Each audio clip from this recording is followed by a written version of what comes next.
Hello everyone, welcome back to my new blog. आज मैं आपको सेंटर दिखाऊंगा कि यहाँ पे क्लासेस जो इवनिंग वाली होती है उसमें कौन कौन से बच्चे क्या आते हैं, कितने लोग आते हैं और क्या क्या वो पोजीशन करते हैं, आसन करते हैं। एडवांस बच्चे भी आते हैं, थेरेपेटिक भी आते हैं और कुछ थेरेपीज़ भी होती है। तो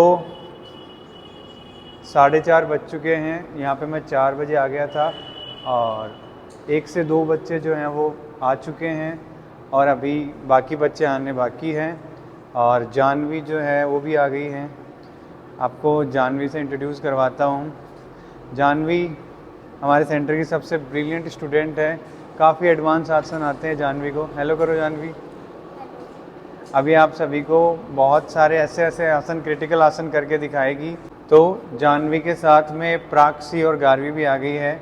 अब इन तीनों का मैं आपको एडवांस आसन दिखाऊंगा, ये कैसे कैसे आसन करती है। तो सबसे पहले ये शीर्षासन के 4 वेरिएशन करेगी, वो मैं आप सभी को दिखाऊंगा। तो जानवी है, प्राक्सी और गारवी है। सबसे पहले आप हेलो करो, हेलो करो आप। तो अब ये शीर्षासन करके दिखाएगी। सबसे पहले शीर्षासन ए करना है आप दोनों को, तीनों को।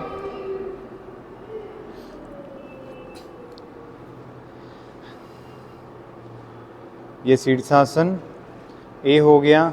अब इसमें ये मैक्सिमम होल्ड करेगी और ये प्राक्सी गिर गई। प्राक्सी की बॉडी बहुत ही ज़्यादा फ्लेक्सिबल है तो ये शीर्षासन में गिरती है। बाकी एडवांस आसन सारे हो जाते हैं प्राक्सी से। ये गारवी। अब शीर्षासन बी करके दिखाएंगे।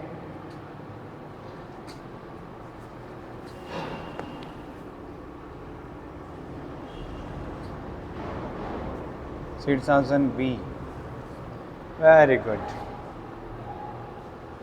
इन्होंने शीर्षासन बी कर दिया है, बहुत ही गजब। अब ये शीर्षासन सी करके दिखाएंगे। वापस नीचे आओ, वेरी गुड। ऐसे ही बहुत सारे बच्चे और भी आते हैं, वो भी अपना एडवांस आसन करते हैं। अब ए और बी का कॉम्बिनेशन जो है वो सी करेंगे। हमने इसका सी नाम दिया है, ए और बी का जो कॉम्बिनेशन है। अब ये सी भी इन्होंने बहुत ही इजीली कर दिया है, वेरी गुड। अब शीर्षासन डी करेंगे। वापस आओ, शीर्षासन डी करो। अब शीर्षासन डी, ए और बी, सी से तीनों से ही क्रिटिकल है। इसमें पूरे हाथ सीधे करने रहते हैं और जैसे ही आपके पूरे हाथ सीधे हो जाते हैं और फिर ऐसे पूरी बॉडी को लिफ्ट कर दो। ये हो गया शीर्षासन डी, जो कि इन तीनों ने परफेक्टली कर दिया है। ग्रेट। अब शीर्षासन डी के बाद में वापस नीचे आएंगे, हेड डाउन, चाइल्ड पोज। वहाँ पे एक्यूप्रेशर हो रहा है, दीपिका एक्यूप्रेशर कर रही है। नेक्स्ट करेंगे स्टैंडिंग चक्रासना। अब ये स्टैंडिंग चक्रासन करके दिखाएंगी।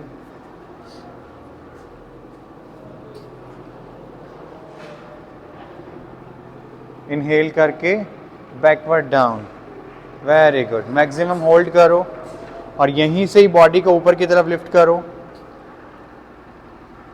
Perfect, very good. तो ये शीर्षासन के बाद में इन्होंने स्टैंडिंग चक्रासन जो है वो कर दिया। नेक्स्ट आप स्प्लिट करके दिखाओ। जानवी को बहुत अच्छे से स्प्लिट आती है। ये देखो, गारवी पूर्ण भुजंग आसन करेगी और प्राक्सी भी स्प्लिट करेगी। हाथ ऊपर उठाओ, वेरी गुड, वेरी गुड। गारवी भी काफ़ी फ्लेक्सिबल है, ये देख सकते हो आप। क्योंकि गाइस आजकल हेल्दी रहना बहुत ज़रूरी है लाइफ में। अपने आप को जितना फिट रखोगे, जितना हेल्दी रखोगे, उतनी आपकी बॉडी अच्छी रहेगी। जितनी आपकी बॉडी अच्छी रहेगी उतना आप लंबा अपनी बॉडी को चला पाओगे, लंबा आप सर्वाइव कर पाओगे। क्योंकि आजकल आपको पता है कैसे बीमारियां हो रही है, फिर उन बीमारियों का क्योर करना बहुत मुश्किल हो जाता है। क्योर के साथ साथ फिर काफ़ी ऐसी क्रिटिकल बीमारियां होता है कि उनका कंट्रोल भी होना संभव नहीं है। तो आप जब रोज़ाना योग करते हो, योगा करते हो, आसन करते हो, प्राणायाम करते हो और अपनी बॉडी को फ्लेक्सिबल करते हो, सबसे मेन काम है बॉडी को फ्लेक्सिबल करना, क्योंकि आपकी बॉडी जितनी फ्लेक्सिबल रहेगी, आपकी वेन्स जितनी एक्टिवेट रहेगी, उतना आप लंबा सर्वाइव कर पाओगे, उतना आप अपनी बॉडी को बीमारियों से बचा पाओगे। तो योगा द बेस्ट है। आप धीरे धीरे देख रहे हो बच्चे आ रहे हैं योग के लिए, कुछ बड़े भी आएंगे, और वो जितना अच्छे से योगा करते हैं, आसन प्राणायाम करते हैं, उतना ही उनको लाभ मिलता है। अब यहाँ पे मैं आपको कुछ थेरेपियाँ दिखाता हूँ। मैं जो थेरेपी करता हूँ है शिरोधारा। शिरोधारा क्या करता है, आपके ब्रेन सेल को एक्टिवेट करता है, जिनको स्ट्रेस, एंजाइटी, ओवर थिंकिंग रहती है, फिर जिनको हेयर फॉल की समस्या रहती है, उसमें हम ये शिरोधारा करते हैं। फिर नेक्स्ट है अक्सीतर्पण, जिनको आइज से रिलेटेड परेशानी रहती है, आंखें जिनकी कमज़ोर रहती है, उसमें अक्सीतर्पण हेल्प करता है। फिर हम नेक्स्ट बात करते हैं नस्य। नस्य जो होता है, जिनको साइनस रहता है, साइनोसाइटिस रहता है, उसमें ये हेल्प करता है। नेक्स्ट है जानुबस्ती, ये जो नी ट्रीटमेंट होता है, जिनके नी कमज़ोर हो जाते हैं, जिनकी हड्डियाँ वीक होने की वजह से या फिर हड्डियाँ टच होने की वजह से स्वेलिंग आती है, उस स्वेलिंग में ये काम आता है। और फिर नेक्स्ट है पोटली मसाज। ये मेडिकेटेड जो जड़ी बूटियाँ वो गर्म करके कपड़े में लपेट के पोटली बनाई जाती हैं। फिर वमन क्रिया है, जिनको बहुत ज़्यादा कफ रहता है, उसमें हेल्प करता है। फिर विरेचन है, विरेचन में मेडिकेटेड वाटर पिला के बॉडी को क्लीन किया जाता है। फिर अभ्यंग है, ये बॉडी मसाज के लिए काम आता है, जिनको बहुत ज़्यादा स्टिफनेस रहती है, नसें कमज़ोर रहती है, उसमें हेल्प करता है। फिर नेक्स्ट एनिमा है, इंटेस्टाइन की सफाई के लिए। फिर एक्यूप्रेशर है, चैनल्स को, वेन्स के और जो ऑर्गन्स के एग्जिट पॉइंट होते हैं, जो उनको एंडिंग पॉइंट को एक्टिवेट करने के लिए। रबड़ नेती, नाक से कफ बाहर निकालने के लिए। और जल नेती क्रिया। ये सारी जो थेरापियाँ हैं वो हम यहाँ पे करते हैं। और इन थेरापियों के बेनिफिट यही है कि अगर आप जितना अच्छे से योग करते हो, योग के साथ में ये थेरेपी करते हो, तो आपकी बॉडी डिटॉक्स होती है और आपको बहुत जल्दी रिलीफ मिलता है। क्योंकि आजकल ऐसा हो गया कि योग में भी सबको बहुत जल्दी बेनिफिट चाहिए रहता है, तो हमने ये थेरापियाँ भी साथ में करते हैं, वरना योग से तो बेनिफिट होता ही है। जैसे ये बाकी बच्चे जो हैं वो प्रैक्टिस कर रहे हैं, फॉरवर्ड बेंडिंग कर रहे हैं और इधर ताड़ासन चल रहा है। तो अपनी बॉडी को हेल्दी बनाने के लिए आपको भी योग करना चाहिए, आसन प्राणायाम ज़रूर अपने लाइफस्टाइल में शामिल करने चाहिए। इससे क्या होगा, आपके बॉडी के जो इंटरनल ऑर्गन्स हैं वो सभी एक्टिवेट होते हैं। जैसे कि मैंने यहाँ पे कुछ श्लोक भी लगाए हैं, जैसे आलस्यो ही मनुष्याणाम शरीरस्य महान रिपु।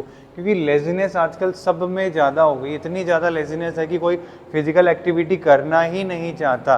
तो फिजिकल एक्टिविटी जितनी ज़्यादा करेंगे उतनी आपकी बॉडी अच्छी होगी, जितनी आपकी बॉडी अच्छी होगी उतने आपके ऑर्गन्स अच्छे होंगे, और जितने आपके ऑर्गन्स अच्छे होंगे आप अपनी बॉडी को अच्छे से सर्वाइव कर पाओगे, बीमारियों से बचोगे। तो आप इस व्लॉग से आप यही समझे कि आप अपनी बीमारियों को ठीक कर सकते हो, आप अपने आप को ठीक कर सकते हो।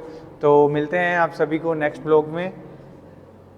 वीडियो को ज़्यादा से ज़्यादा लाइक एंड शेयर सब्सक्राइब करें।